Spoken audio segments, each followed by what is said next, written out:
Well, here's a big heads up for the holidays, because this is a time of year apparently where more and more people are running to their doctor's offices or even to the ER because of holiday-related injuries. Dr. Keri Peterson is here with us right now to tell us what these injuries are and why they happen so much more during the holidays. Hi, Katie. That's right. One of the most common things we actually see is heart attacks. Why is that? More people die of heart attacks during the holiday season than any other time of year, and there are a few reasons for this.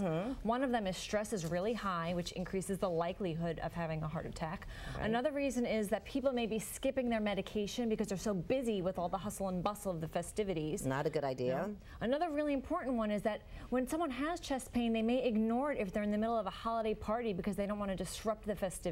So these are all things that you should be aware of and not do. That's right. Cuts and wounds. What kinds are we talking about specifically? Like running around with scissors, wrapping, cooking in the kitchen? We do see almost 5,000 visits during the holiday season from cuts and wounds, and most commonly it's from doing work in the kitchen. People get distracted, families around, so we see a lot of knife wounds, cutting of the skin, lacerations, cutting tendons and nerves. And another common wound we see is stab wounds to the palm from trying to open those clamshell plastic wraps that are impossible to open. They are impossible. And you stab it and it goes right through into your palm. Oh my word. And of course, no running around with scissors. That's a big no. Car accidents.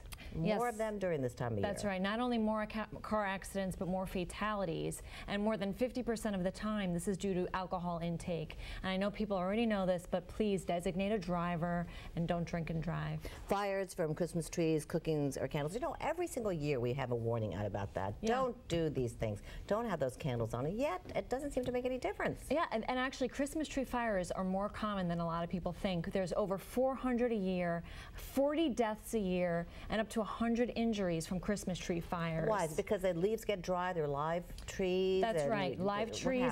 A wet tree is a safe tree. You want to make sure you water it adequately, because if the needles are dry, any electrical spark from the lights or from a candle will set it right off. And we do see burn injuries and smoke inhalation in hospitals. Falls while decorating a tree, that has to be alcohol related, right? My goodness. Well, and what kinds of injuries are we talking about? Yeah, decorating the home, hanging lights and decorating the top of the tree. We see a lot of falls off ladders. We see a lot of people sustaining cervical spine injuries and back injuries from these falls. So you just want to make sure you use your ladder properly, don't overreach, make sure it's on level ground, things like that. Oh yeah, try to have fun and not get hurt. That's right. Okay, thank you so much for that advice. You're welcome. Always good.